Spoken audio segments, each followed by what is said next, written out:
బ్రహ్మశ్రీ సుభాష్పత్రి సార్కి ధన్యవాదాలు. నాకు ఇంత మంచి జ్ఞానాన్ని అందించిన తటవర్తి రారా సార్కి, రాజలక్ష్మి మేడంకు కృతజ్ఞతలు. ఈ జూమ్ శిక్షణ పాల్గొన్న మాస్టర్స్ అందరికీ ధన్యవాదాలు. నా పేరు హిమ బిందు, మాది ఆర్మూర్ దగ్గర అంకాపూరు.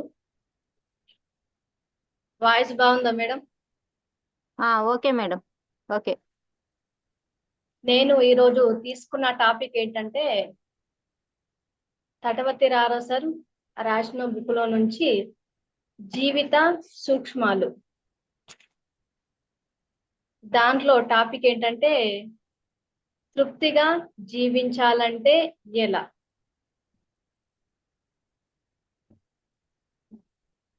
తృప్తిగా జీవించాలంటే ఎలా అనే టాపిక్ ఈరోజు తీసుకోవడం జరిగింది మాస్టర్స్. ఈరోజు దీంట్లో నాకు అర్థమైన విషయాలు మీతో షేర్ చేసుకోవడం జరుగుతుంది. ప్రస్తుతం ఎవరిని చూసినా, ఎంతమందిని చూసినా జీవితంలోని బాగా మంచిగా సంపాదించాలని అనుకుంటూ ఉంటారు. అయితే తృప్తిగా జీవించాలని అనుకుంటూ ఉంటారు. ఎంతమందిని అంటే ఎంత సంపాదించినా, ఎన్ని భోగాలు ఎన్ని ఉన్నా కూడా వాళ్ళకు తృప్తిగా జీవించాలనే అనుకుంటూ ఉంటారు. అయితే మరి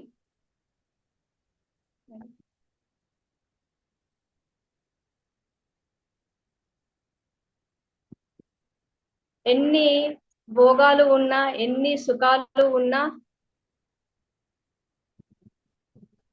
ఎన్ని భోగాలు ఉన్నా, ఎన్ని సుఖాలు ఉన్నా, ఎంత సంపాదన అన్ని ఉన్నా కూడా వాళ్ళకు తృప్తి లేదని అనుకుంటూ ఉంటారు.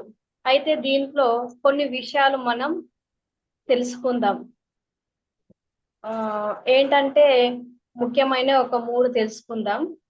ఎంత ఒకటేంటంటే పెద్దవాళ్ళు ఏమన్నారంటే, ధనం ఉన్న వాళ్ళు ఐశ్వర్యవంతులు కాదు, తృప్తి ఉన్న వాళ్ళే ఐశ్వర్యవంతులు అని చెప్పడం జరిగింది. అలాగే కోట్లు ఉన్న వాళ్ళు కోటీశ్వర్లు కాదు, తృప్తి ఉన్న వాళ్ళే కోటీశ్వరు చెప్పడం జరిగింది పెద్దవాళ్ళు. అలా చూస్తూ ఉంటే మనం ప్రపంచ జీవితంలో మనం అన్ని రకాలుగా చూస్తుంటే మనకు అర్థమవుతుంది. ఎందుకంటే ఇంతకు ముందు కూడా నేను కూడా అలాగే ఉండేదాన్ని.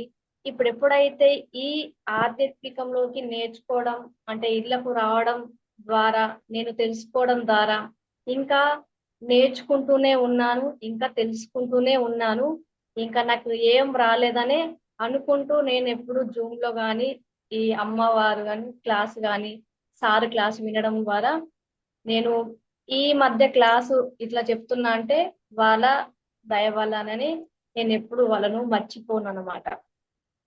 అయితే మనము శరీర తృప్తి, మనసు తృప్తి, ఆత్మ తృప్తి. మరి ఈ తృప్తి ఎలా ఉంటుందో తెలుసుకుందాం.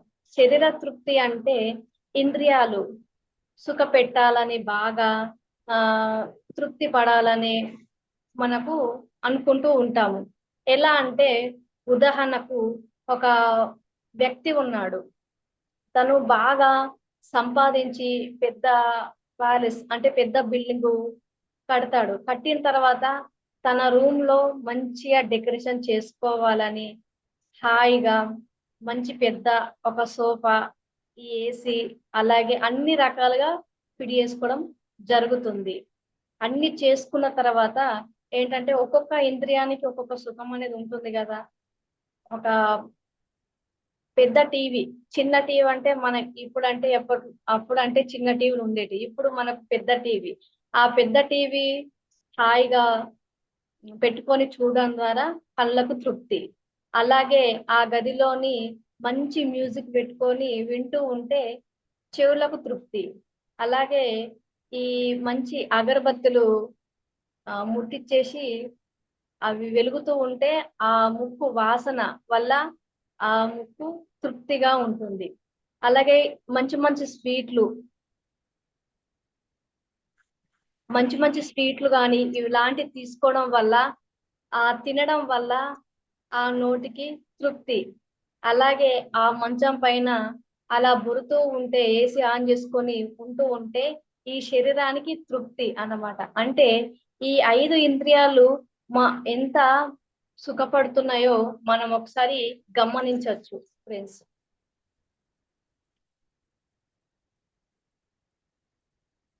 అయితే అలా చక్కగా అన్ని పెట్టేసుకొని హాయిగా సుఖంగా ఈ ఇంద్రియాలను మంచి సుఖపెడుతూ ఉన్నాడు ఆ వ్యక్తి. అలాగే ఆ ఇక్కడ మనం గమనిస్తూ ఉంటే అన్ని రకాలుగా సుఖం ఉంది, అన్ని రకాలుగా వైభోగాలు, అన్ని రకాల ఉన్నాయి. చూడండి, ఎన్ని తినాలని ఉన్నా ఇప్పుడు కోరిక ఉంటుంది కదా, తినాలని ఉందా, తింటూ ఉంటాము. మళ్ళీ అది తృప్తి నిండగానే మళ్ళీ ఇంకొక స్వీట్ కావాలని అనుకుంటాము. అలాగే చెవులకు సంగీతం కానీ ఇంకేమైనా వింటూ ఉంటే విన్న తర్వాత ఇంకా వినాలని అనుకుంటూ ఉంటాం. అలా తృప్తి పడుతూ ఉంటాము. అలాగే ఏది కూడా తిన్నది ఇంకా కావాలని కోరుకుంటూ ఉంటాము. ఏదైనా కళ్ళతో మన ప్రకృతి గాని ఏవైనా చూస్తూ ఉంటే ఇంకా చూడాలని, ఈ ఇవన్నీ చూడాలని ఇంకా తృప్తి పడం మనం. ఇంకా ఇంకా చూడాలని అనుకుంటూ ఉంటాం అన్నమాట. మనం ఏది చూసినా మన జీవితంలో తృప్తి అనేది ఉండదు. అలా ఎన్ని సంపాదించినా ఎన్ని చేసినా మన జీవితంలో తృప్తి అనేది ఉండదన్నమాట. అలా చూసుకుంటూ ఉంటే మనము ఇందాక చెప్పినా కదా ఫ్రెండ్స్, చిన్నదిగా టీవీ ఉంటే పెద్దది కావాలని కోరుతూ ఉంటాము. అలాగే ఆ చిన్న ఇల్లు ఉంటే పెద్ద ఇల్లు కావాలని కోరుకుంటూ ఉంటాం. అంటే కొంతమంది అలా ఏది ఉన్నా కూడా అలా తృప్తి అనేది ఉండదు. ఒకవేళ కొంచెం సంపాదించిండ్రు అనుకో, ఇంకా ఎక్కువగా సంపాదించాలనే కోరిక. ఇలా చూస్తూ ఉంటే కోరికలు అనేది అద్దనేది ఉండదన్నమాట.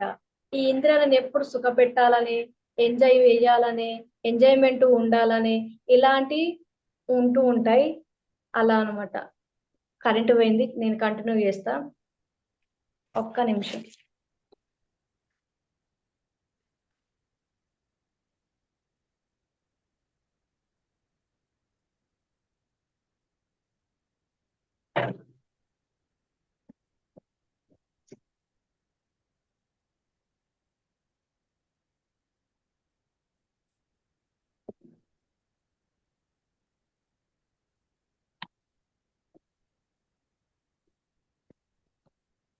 సారీ మేడం, కరెంటు పోయింది. అలా మనం చూస్తూ ఉంటే ఇట్లాంటి ఎన్నో రకాలుగా ప్రాపంచ జీవితంలో ఎన్నో రకాల ఎంతో మందిని మనం చూస్తూ ఉంటాం అన్నమాట. అన్ని రకాలుగా వాళ్ళకి ఎన్ని ఉన్నా కూడా తృప్తి అనేది ఉండదు అన్నమాట. ఇది మనకు శరీర తృప్తి. అలాగే మనసు తృప్తి. మనసు ఏందంటే మనసు కోసం అంటే కోరికలు ద్వారా మనసుకు వచ్చే కోరికలు ఎన్నో రకాల కోరికలు ఉంటాయి. ఆ కోరికలు ఏంటంటే ఇప్పుడు ఉదాహరణకు చిన్నప్పుడు మనము చిన్నగున్నప్పుడు చిన్న బొమ్మలతో ఆడుకుంటూ ఉంటాం. అది మనసుకు తృప్తిగా ఉంటుంది. కొంచెం పెద్దగా అయిన తర్వాత పెద్ద బొమ్మలతో ఆడుకుంటూ ఉంటాం. అలాగే ఇప్పుడు ఈ మధ్య ఏమైందంటే బొమ్మలతో గాని వీటితోని ఆడుకోవడం బంద్ చేయడం జరిగింది. ఏమిటి? ఫోను. మొబైల్ కంపల్సరీ ఉండాల ప్రతి ఒక్కళ్ళకు. మొబైల్ లేనిది ఇప్పుడు ఎవ్వరు లేరు. అట్లాగే అది గూడా చిన్న ఫోన్‌లు గావు. టచ్ ఫోను పెద్దయి. అట్లాగే ఇప్పుడు చిన్న టీవీ ఉంటే గూడా ఎవరు ఒప్పుకోరు. పెద్ద టీవీ గావాలనే మారం జేస్తూ ఉంటారు. అట్లా అప్పుడంటే ఆ కాలంలో మనము బొమ్మలతోనే వీటితోనే ఆడుకుంటూ ఉన్నాం. కానీ ఇప్పుడు అట్లా గాదు. ఆళ్ళకి కంపల్సరీ ఫోను గావాల. చిన్న పిల్లోడు పుట్టిందంటే ఖచ్చితంగా ఫోను ఇవ్వాల్సిందే. అన్నం పెట్టాలంటే వాడికి చేతిలో ఫోను ఉండాల్సిందే. లేకపోతే వాడు అన్నం తినడు, ఇంకేం జేయడు. స్కూలుకి పోవాలన్నా కనీసం ఒక 5 నిమిషాలు ఫోను ఇయ్యాల్సిందే. అంటే ఈ ఈ ప్రాపంచ జీవితం ఇట్లా మనకు మారిందనమాట. ఈ టెక్నాలజీ పెరిగిన కొద్దీ మనకిలా మారుతూ ఉందనమాట. అలా ఇగ ఈ కాలంలో అయితే మొబైల్ కంపల్సరీ అవసరం వాళ్ళకు. చూస్తూ ఉంటే పెద్దవాళ్ళకేమో ఆహ్, క్రికెట్ ఇష్టం. ఆహ్, చిన్న పిల్లలకేమో కామెడీ ఇష్టము. అట్లాగే చూస్తూ ఉంటే మనకు ఆడవాళ్ళకైతే సీరియల్ ఇష్టం. మగవాళ్ళకైతే క్రికెట్ ఇష్టం.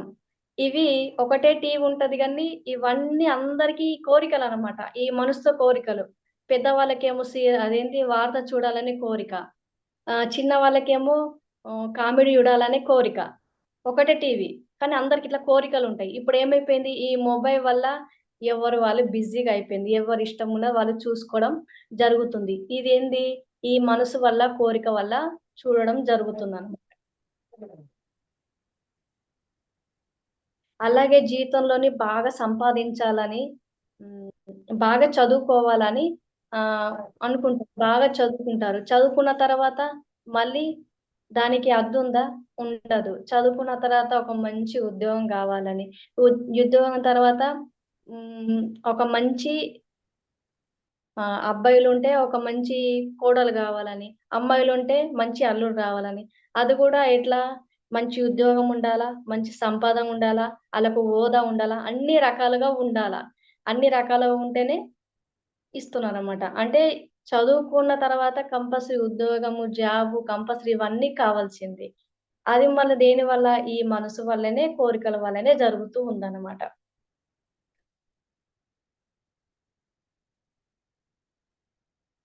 అలా మనం ఉద్యోగం ఇట్లా మనం తెలుసుకుంటూ పోతే ఎన్నో రకాలుగా మనము చూస్తున్నామనమాట. ఈ ప్రాపంచ జీవితంలో. అంటే ఈ రకంగా మనం తెలుసుకోవాలనుకుంటే. అలాగే మనము ఈ రెండిటి వల్లనే తృప్తిగా జీవించగలుగుతున్నాం. దేనివల్ల? శరీరం వల్ల, ఈ మనసు వల్ల తృప్తిగా జీవించగలుగుతున్నాం. మరి ఈ ఇంద్రియాలకే సుఖపెట్టాలని, ఈ తర్వాత మనసు గూడా సుఖపెట్టాలనే అనుకుంటున్నాం. కానీ ఈ దాటిన తర్వాత మూడోది ఇంకొకటి ఉందని మనకు తెల్వది. అది ఏందంటే మూడోది ఆత్మ అన్నమాట. ఆత్మ అని మనకు ఇప్పుడంటే ఈ ధ్యానంలోకొచ్చిన తర్వాత మ ఆత్మ ఉందనేది అర్థమైంది. ధ్యానంలో రాకముందు ఆత్మ ఏందో, అది దయ్యమా? లేకపోతే ఏందో అనుకున్నా నేనైతే. ఈ ధ్యానంలోకొచ్చిన తర్వాత ఆత్మ మనలో ఉంది. ఈ ఆత్మ వల్ల ఇవన్నీ పని జేస్తున్నాయి. ఈ ఆత్మ వల్లనే ఇంద్రియాలు, కళ్ళు చూడగలుగుతున్నాయి, చెవులు వినగలుగుతున్నాయి, అన్ని రకాలుగా పనిజేస్తున్నాయని అర్థమైంది. ఈ ఆత్మ తృప్తి వల్ల మనము మూడోది ఆత్మ తృప్తి వల్ల ఎలా ఉండగలుగుతున్నామంటే, ఈ ఆత్మ లేకపోతే ఈ శరీరం శవము. ఈ ఆత్మ ఉంటేనే ఈ శరీరం మనకు అన్ని రకాలుగా పనిచేస్తుందనమాట. అయితే నాకు తెలిసినప్పుడు ఏందంటే ఆహ్, ఆత్మ అంటే నేననుకున్నా. ఆత్మ అంటే మనలో ఎందుకుంటది? దయ్యమా? ఏందో అని అనుకున్నా. ఈ ధ్యానంలోకొచ్చిన తర్వాత నేను తెలుసుకున్న తర్వాత ఆత్మ మనలోనే ఉందని, ఈ రకంగా అన్ని రకాలుగా పనిచేస్తదని నాకు అర్థమైందనమాట. మనము ఏంటంటే స్కూలుకి గాని, లేకపోతే జాబ్ గాని ఉదాహరణకు ఎక్కడికన్నా ఇంటి నుంచి మనం బయటకెళ్తాం గదా! స్కూలుకెళ్ళినామనుకో ఇంటి నుంచి, స్కూలు నుంచి మళ్ళా ఇంటికి రావాల్సిందే. జాబ్‌కెళ్ళినా మళ్ళా జాబ్ నుంచి మళ్ళా ఇంటికి రావాల్సిందే. లేకపోతే ఎటన్నా విదేశాలకు గాని, ఎటు ఎళ్ళినా గాని, ఎక్కడ సంపాదించినా, ఏం జేసినా గాని, మళ్ళీ మనము ఇంటికి రావాల్సిందే. అలాగే మనం గూడా ఆహ్ పైలోకం నుంచి. అంటే పైలోకం నుంచి అచ్చినాం ఈ భూలోకానికి. అంటే అక్కడ అంశాత్మలుగా వచ్చి, అక్కడి నుంచి పూర్ణాత్మగా వచ్చి ఇక్కడ అంశాత్మలుగా వచ్చినాం కాబట్టి, మళ్ళీ ఎక్కడికెళ్ళాలంటే ఇక్కడ మనం జ్ఞానం నేర్చుకొని మళ్ళీ అక్కడికే ఎళ్ళాలా కాబట్టి, మనము ఈ జ్ఞానం సంపాదించుకోవాలా. అంటే ఎప్పుడైతే మనము జాబ్ నుంచి గానీ, ఇంకా వేరే నుంచి ఇంటికి ఎట్లయితే వస్తూ ఉంటామో, అలాగే ఈ భూమి మీదకి మనము పాఠాలు నేర్చుకోవడానికి వచ్చినమనమాట. భూమి మీద ఏం పాఠాలంటే, ఆధ్యాత్మికమైన పాఠాలు నేర్చుకోవడానికి వచ్చినామనమాట. ప్రపంచ జీవితంలో నేర్చుకునే పాఠాలు ఒక ఎత్తయితే, ఈ ఆధ్యాత్మిక జీవితంలో నేర్చుకునే పాఠాలు ఇంకొక ఎత్తనమాట. ఇది ఎంత నేర్చుకున్నా, ఎంత తెలుసుకున్నా ఇదొక సముద్రం అనమాట. మనం ఎన్ని నేర్చుకున్నా గానీ, ఇంకా తెలియంది ఇంకా ఎన్నో రకాలుగా ఉన్నాయన్నమాట మనకు.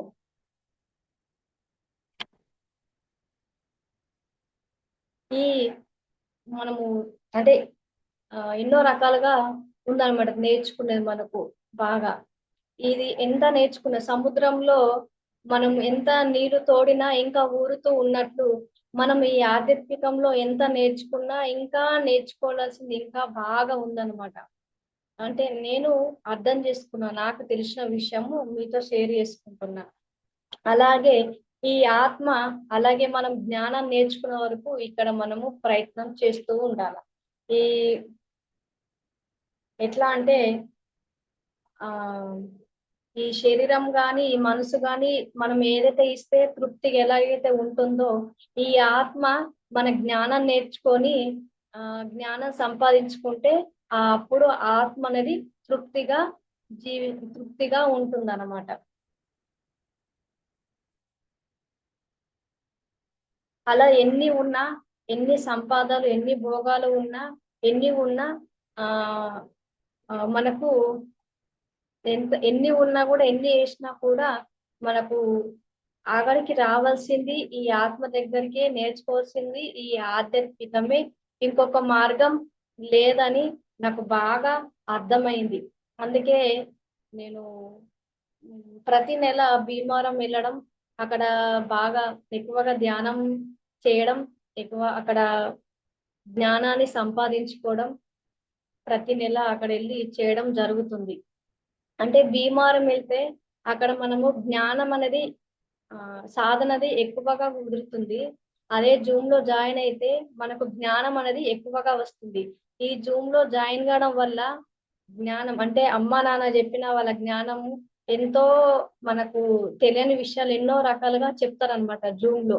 ఎందుకంటే అందరి జ్ఞానం అంటే నేర్చుకున్న వాళ్ళు ఉన్నారు కాబట్టి వాళ్ళకి అట్లాంటి సబ్జెక్ట్ వస్తూ ఉంటుంది. భీమవరంలో మనకేందంటే అక్కడ మనము అందరూ అందరు ధ్యానం చేస్తారు కాబట్టి ఒక 50 మంది అంటే ఎక్కువనే ఉంటారు. 1000 మంది దాకా ఉంటారు కాబట్టి వాళ్ళ మధ్యలో మనం ధ్యానం చేయడం వల్ల కొత్త వాళ్ళు వచ్చినా కూడా ఆటోమేటిక్ గా వాళ్ళు ఒక రోజు కష్టమైనా సరే కానీ రెండోసారి ఆటోమేటిక్ గా కూర్చోవడం జరుగుతుంది. అంటే అక్కడ ఎక్కువగా ఎనర్జీ ఉండడం వల్ల ఆ సాధన అనేది ఎక్కువగా కుదురుతుంది అనమాట. ఆ సాధన కుదరడం వల్ల వాళ్ళు ఆటోమేటిక్ గా ఇంట్లో కూర్చుంటగలుగుతారు. ఇప్పుడు నేను కూడా అక్కడ ఎక్కువ సాధన చేయడం వల్ల ఇక్కడ ఇంట్లో ఎక్కువ కూర్చోవడం జరుగుతుంది అనమాట. అంటే భీమవరం వెళ్ళడం వల్ల మనకి ఇట్లాంటి సాధన ఎక్కువ పెరుగుతుంది. అట్లాగే జూమ్ లో జాయిన్ కావడం వల్ల మనకు జ్ఞానం అనేది పెరుగుతుంది అన్నమాట. అలా మనము ఈ ఆత్మ జ్ఞానం నేర్చుకోవడం వల్ల జ్ఞానాన్ని సంపాదించుకోగలుగుతాం కంపల్సరీ. అందుకే మనము లాస్ట్ ఏంటంటే మనము ఆత్మనే చేరుకోవడం, ఆత్మ సేవలే చేయాలి, ఆత్మ జ్ఞానమే సంపాదించుకోవాలి. అట్లాగే ఈ ఆధ్యాత్మికమైన పుస్తకాలు చదవాలి. తర్వాత ఈ ఆధ్యాత్మిక పుస్తకాలు చదువుతూ అట్లాగే మనము ఆ ఆధ్యాత్మికం తెలిసిన వాళ్ళతో అంటే ఎవరైతే ఈ జ్ఞానం ఎవరైతే నేర్చుకుంటుండ్రో వాళ్ళతో మనము సజ్జన సాంగత్యం చేస్తూ ఉండాలి. వాళ్ళతో మనం ఇట్లాంటి డిస్కషన్ చేసినప్పుడు మనకి ఎక్కువగా విషయాలు అనేది ఎక్కువగా గుర్తుంటాయి అన్నమాట. అమ్మ సార్ గాని చెప్పిన విషయాలు వాళ్ళతో మనం డిస్కషన్ చేయడం వల్ల కొన్ని ఇంపార్టెంట్ మనకు గుర్తుంటాయి అన్నమాట. అట్లా అంటే ఎక్కువగా అమ్మ చెప్తూ ఉంటది. ఎక్కువగా మనము టైం వేస్ట్ చేసుకోకుండా టైంని బాగా ఉపయోగించుకుంటూ మనము సద్వినియోగం చేసుకుంటూ ఎక్కువగా ధ్యానం చేయాలా. ధ్యానం కుదరకపోతే పుస్తకాలు చదవాలా. లేకపోతే చదవాలనిపించకపోతే మనం వీడియోస్ వినాలా. ఈరోజు చెప్పిందమ్మా వీడియోస్ వినాలా. అలా వినకపోతే అట్లా అంటే మనకు వినాలనిపించకపోతే ఎవరైనా మన ఫ్రెండ్స్ ఆధ్యాత్మికంలో ఉన్న వాళ్ళకి ఫోన్ చేసి మనం డిస్కషన్ చేస్తూ ఉండాలి. నేనైతే ఎప్పుడన్నా అట్లా అనిపిస్తే ఫోన్ చేసి డిస్కషన్ చేస్తూ ఉంటాం మా ఫ్రెండ్ తోని. అట్లా అంటే కొన్ని ఇట్లాంటి మనం డిస్కషన్ చేసినప్పుడు ఏంటంటే మనకు కొన్ని ముఖ్యమైన విషయాలు వాళ్ళ ద్వారా కానీ మనకు తెలిసిన విషయాలు కానీ తెలుసుకుంటూ ఉంటాం అన్నమాట. అట్లా మనము ఈ ఆధ్యాత్మికం నేర్చుకోవడానికి ఆత్మకు చేరుకోవాలంటే కంపల్సరీవి మనము నేర్చుకోవాలా, తెలుసుకోవాలన్నమాట. కంపల్సరీ ఈ జ్ఞానాన్ని సంపాదించుకోవాలంటే ఇంకా ఎక్కడికి వెళ్ళే అవసరం లేదు.